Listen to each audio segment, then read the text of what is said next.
السلام علیکم ورحمۃ اللہ وبرکاتہ۔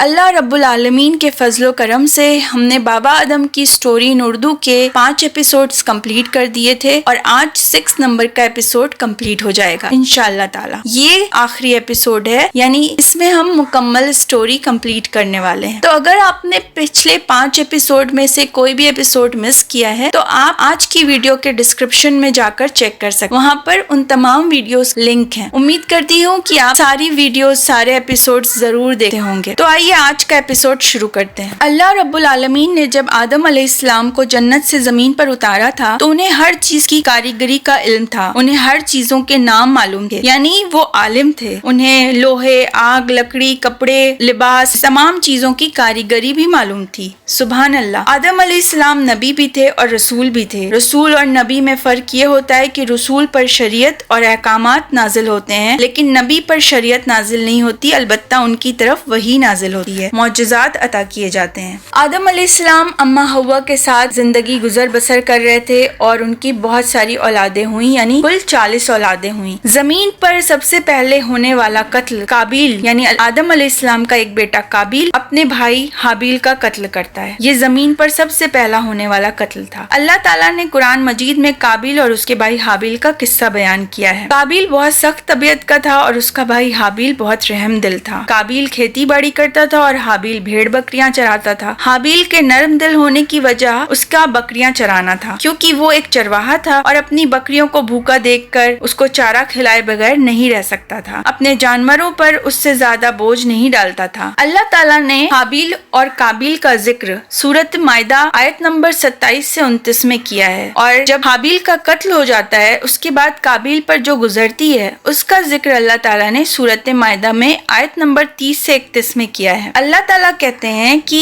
قابیل اپنی نفس پر قابو نہیں رکھ سکا اور اس قتل پر آمادہ ہو گیا، اس سے وہ خود کا نقصان کر بیٹھا۔ حابیل کو قتل کرنے کے بعد قابیل نے شادی کی اور اپنی بیوی کو لے کر دور دراز نرم زمین پر جا کر رہائش پذیر ہو گیا اور آدم علیہ السلام کے سامنے تک نہ آیا۔ آدم علیہ السلام پہاڑوں کے قریب ایک بستی میں رہ رہے تھے اور قابیل ان سے بہت دور جا پھنسا تھا۔ اسی طرح سے قابیل کا آدم علیہ السلام سے رابطہ بالکل ختم ہو جاتا ہے اور اس سے یعنی قابیل سے ایک نئی نسل کی ابتدا ہوتی ہے۔ فحاشی قسم کے لوگ، بے حیائی کی طرف مائل لوگ، اللہ تعالیٰ کی نافرمانی کرنے والے لوگ، یہیں سے ایک گروہ بن جاتا ہے۔ آپ سمجھ سکتے ہیں، آپ دیکھ سکتے ہیں کہ کیسے 2 گروہ میں تقسیم ہو جاتے ہیں لوگ۔ ایک وہ لوگ جو بری عادت، برے کام کرنے والے ہیں، وہ قابیل کی طرف مائل ہو جاتے ہیں، اور دوسرے وہ لوگ جو آدم علیہ السلام کے نقش و قدم پر چلنے والے، اللہ تعالیٰ کی فرما برداری کرنے والے لوگ۔ جب آدم علیہ السلام کی ایک اولاد یعنی حابیل کا قتل ہوتا ہے اور ان کی دوسری اولاد کے ہاتھوں، تو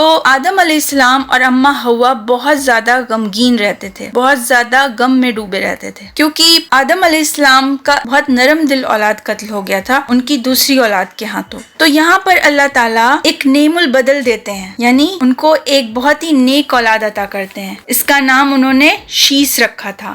شیس کا معنی ہوتا ہے اللہ کا دیا ہوا تحفہ۔ اب شیس علیہ السلام آدم علیہ السلام سے علم حاصل کرنا شروع کرتے ہیں، لیکن وہ تمام علم حاصل نہیں کر پاتے ہیں، کیونکہ وہ تمام علم تو اللہ تعالیٰ نے آدم علیہ السلام کو دیا تھا، اس لیے اتنا زیادہ تو عالم وہ نہیں بن پاتے ہیں، لیکن بہت زیادہ حد تک وہ ان سے علم سیکھ جاتے ہیں، اور علم سیکھ کر، زندگی گزارنے کا طریقہ سیکھ کر، گاؤں اور شہر کا فرق، دن اور رات کا فرق، اللہ کی عبادت کیسے کریں، یہ تمام چیزیں وہ اپنی آگے کی نسل کو سکھانا شروع کر دیتے ہیں۔ تو یہاں سے آپ دیکھ سکتے ہیں کہ ایک دوسرے نبی کا ذکر آتا ہے، یعنی شیس علیہ السلام کا۔ یہاں پر ہمیں پتہ چلتا ہے کہ آدم علیہ السلام کے بعد جو 2 نمبر پہ نبی آئے تھے ان کا نام تھا شیس علیہ السلام۔ ابھی آدم علیہ السلام کی عمر 960 سال کی تھی، تبھی وہ اپنے فرزند، اپنے بیٹوں سے کہتے ہیں کہ انہیں جنت کا پھل یاد آ رہا ہے، انہیں جنت کا پھل کھانے کا دل چاہ رہا ہے۔ دنیا کے پھلوں کی طرح ہی جنت کے پھل بھی ہوتے ہیں، یعنی جنت میں سیب، انگور، انار، تمام پھل پھل دیتے ہیں، لیکن فرق یہ ہوتا ہے کہ دنیاوی پھل میں بدمزگی آ جاتی ہے، وہ خراب ہونے لگتے ہیں، وہ سڑنے لگتے ہیں، لیکن جنت کے پھل کبھی بھی خراب نہیں ہوتے، کبھی بھی بدمزگی نہیں آتی، وہ ہمیشہ ایک جیسے رہتے ہیں، ہمیشہ وہ فریش ہوتے ہیں۔ تو ان کے کچھ بیٹے نکل جاتے ہیں پھل ڈھونڈنے کے لیے، تلاش کرنے کے لیے، تبھی ایک فرشتہ ان کو راستے میں روکتا ہے اور کہتا ہے کہ تمہیں اب وہ پھل ڈھونڈنے کی، تلاش کرنے کی ضرورت نہیں ہے، کیونکہ ہم تمہارے والد حضور کو لے جانے کے لیے آئے ہیں۔ فرشتے آدم علیہ السلام کے پاس آتے ہیں، ان کی عمر اس وقت 960 سال کی تھی، اور وہ ان سے کہتے ہیں کہ ہم آپ کی روح قبض کرنے کے لیے آئے ہیں۔ آدم علیہ السلام کہنے لگے کہ ابھی تو میری عمر میں 40 سال باقی ہیں، یعنی اس سے ہمیں یہ معلوم ہوتا ہے کہ انبیاء اپنی عمر سے واقف ہوتے تھے، یعنی آدم علیہ السلام کو معلوم تھا کہ وہ 1000 سال تک جئیں گے۔ فرشتے نے کہا کہ کیا آپ کو یاد نہیں کہ آپ نے اپنی عمر کے 40 سال اپنی آنے والی آگے کی اولاد یعنی داؤد کو دے دیا ہے؟ اس بات پر آدم علیہ السلام نے انکار کر دیا، یعنی ان کو یاد ہی نہیں تھا کہ انہوں نے کب اپنی عمر سے 40 سال اپنے آنے والی بہت سالوں کے بعد آنے والی ایک اولاد داؤد کو دیا تھا۔ اللہ تعالیٰ سے انہوں نے اس بارے میں بات کی تھی جنت میں، اور وہ دنیا میں بھول جاتے ہیں، لہٰذا کیونکہ آدم علیہ السلام بھولتے تھے یا آدم علیہ السلام بھولے تھے، اس لیے ان کی اولاد بھی بھولتی ہے۔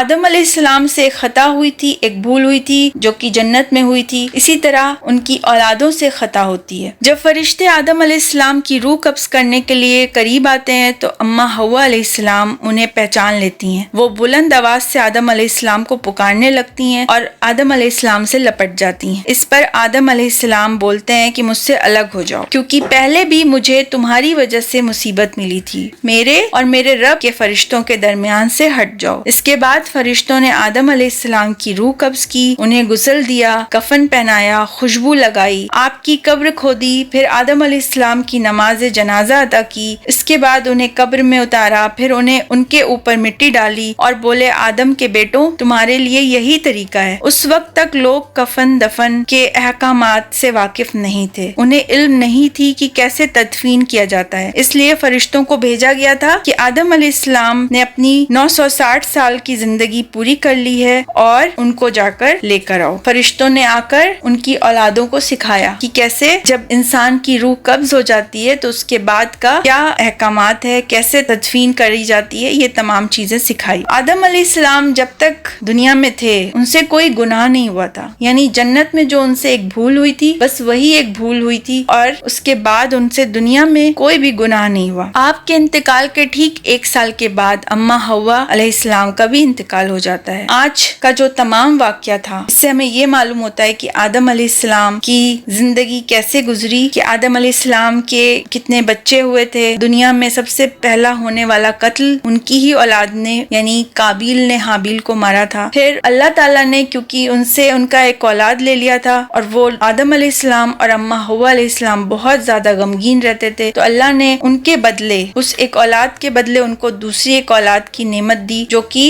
شیس علیہ السلام تھے، یعنی اللہ تعالیٰ کا تحفہ تھے، اور شیس کا معنی ہی ہوتا ہے اللہ تعالیٰ کا تحفہ، اور وہ بہت زیادہ بابا آدم علیہ السلام کے فرما بردار تھے، ان سے بہت زیادہ علم سیکھنے کی کوشش کرتے تھے، جو بھی علم اللہ تعالیٰ نے آدم علیہ السلام کو دیا تھا اس کا کچھ حصہ، یعنی پورا تو نہیں لیکن اس کا کافی حد تک حصہ انہوں نے شیس علیہ السلام کو سکھایا، اور شیس علیہ السلام نے اپنے آنے والی آگے کی نسل کو سکھایا۔ تو آج ہم نے یہ سمجھا، یہ سیکھا کہ آدم علیہ السلام کے بعد شیس علیہ السلام کا ذکر آیا ہے اور وہ 2 نمبر کے نبی تھے۔ اس کے بعد سٹوری لے کر آؤں گی، وہ ادریس علیہ السلام کی سٹوری ہوگی، یعنی آدم علیہ السلام کے بعد 2 نمبر پہ شیس علیہ السلام تھے اور 3rd نمبر پہ ادریس علیہ السلام تھے۔ تو انشاءاللہ تعالی اگلے ہفتے ادریس علیہ السلام پر بات ہوگی۔ آپ میں سے جنہوں نے بھی آج سے پہلے کے ایپیسوڈز مس کیے ہیں وہ ضرور دیکھیں، آپ کو اس سے بہت ساری معلومات حاصل ہوگی۔ اپنا بہت خیال رکھیے، خوش رہیے۔ السلام علیکم ورحمۃ اللہ وبرکاتہ۔